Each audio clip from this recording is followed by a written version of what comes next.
Hi there everyone, Jack here again at the Vinyl Voyage. Today this is my entry into the 3, 2, 1 contest run by Doug at Auditory Vinyl. Now I'm new to Doug's channel.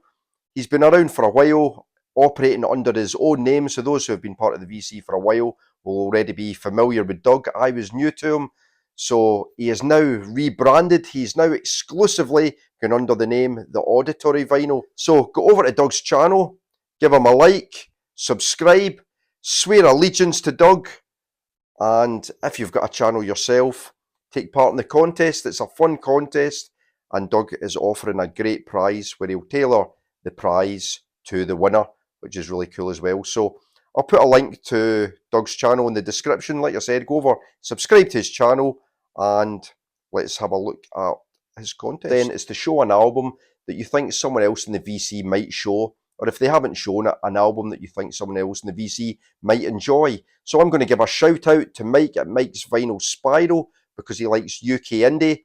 He shows a lot of albums from female artists. He likes female voices, and quite often shows albums with a little bit of a French sound or by French artists. So the album I'm going to show then is La Variété by The Weeknd, who are a UK indie band. This was put out in 1982 on Rough Trade Records. Now, if you don't know The Weeknd, very, very, very cool, kind of twee indie pop with a little bit of a bossa nova sound, a little bit of jazzy inflections. But the singer, Alison Staton, female singer, Weeknd are got a kind of twee indie sound. Think a little bit early Belle and Sebastian. But yeah, I'm sure Mike would enjoy The Weeknd if he's not already heard them, but I'd suspect that he probably has heard them. But there's loads of great songs on this. Really, really good. Really easy listening. Like I said, a bit jazzy, a bit bossa nova. So the second part of the contest is very straightforward, to show two albums that don't get shown on the VC very often, or not at all. So this is my first one. It's by BC Camplight, aka Brian Cristianzano, who's an expat American now living in Manchester. This is his sixth album, The Last Rotation of Earth. It was released in 2023 on Bella Union Records. And it's kind of confessional singer-songwriter type stuff, but not at all in the kind of vein of something like Blood on the Tracks. This is more akin to other modern singer-songwriters like John Grant. Lots of lush keyboards, piano sounds, very black humour. It's quite dark in places. Like I said, it's a breakup album. Yeah, very humorous in places. It's on, this one's on nice silver vinyl. I'll just read you a few of these lyrics. I've got a nice lyric sheet in here. So it's made up of a load of songs that all kind of chapter little moments in the breakup of this 9-year relationship. He's got this song, I'm ugly, I'm a weirdo, I'm weirder than you, I stole my neighbour's mail, paid all his bills. When he came to thank me, I told him, go fuck yourself, because I'm bananas, I'm the whole damn bunch. Throw me in a basket case, put me in your lunch. Yeah, it's kind of lots of little allusions and references to British life, and yeah, things like, you can find me at Albert Square talking to God, but no one's there. Help me, brother, I'm backwards chasing now.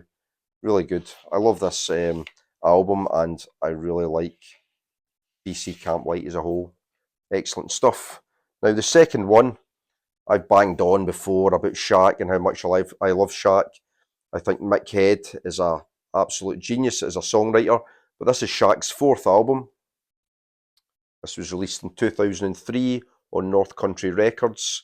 It's called Here's Tom with the Weather, and it's absolutely brilliant.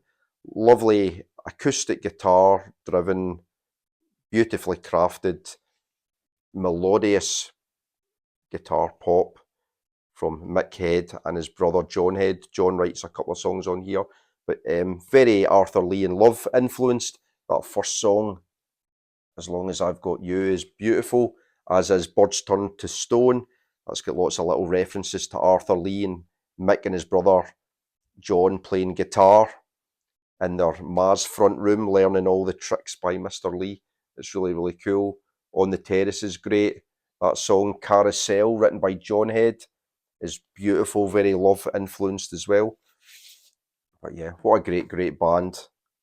The sooner they release their classic HMS Fable on vinyl, the better, because it's never ever had a vinyl release, and it is just really the biggest bit of buried treasure that you could ever imagine. It's just an absolutely masterpiece of an album. So yeah, hopefully soon. This got re-released, I think it was last year, so they really need to do the same with HMS Fable because more people need to hear it. But yeah, Shaq. The final part of the contest then is to showcase an artist who appears on 3 different albums with 3 different bands. Now I've decided to go with one of the finest UK folk singers of all time, one of the greatest female vocalists of all time, the absolutely amazing Sandy Denny. And this is a collection of songs that she recorded with the Strawbs in 1968. They never released, or they were never officially released until 73. Were put out in the UK on this cheap Hallmark label. But it's an absolutely fantastic collection. It's called All Our Own Work. Really good. A collection of Strawbs songs that are very kind of folk rock, kind of in a similar vein to something like the Birds, a little tinge of psychedelia here and there. But it's got that absolutely wonderful signature track by Sandy Denny, an early version of Who Knows Where the Time Goes. So yeah, this is excellent stuff. Next up, something a bit more famous from Sandy. This is her 1969 Masterwerk with the Fairport Convention, Blazing Leaf.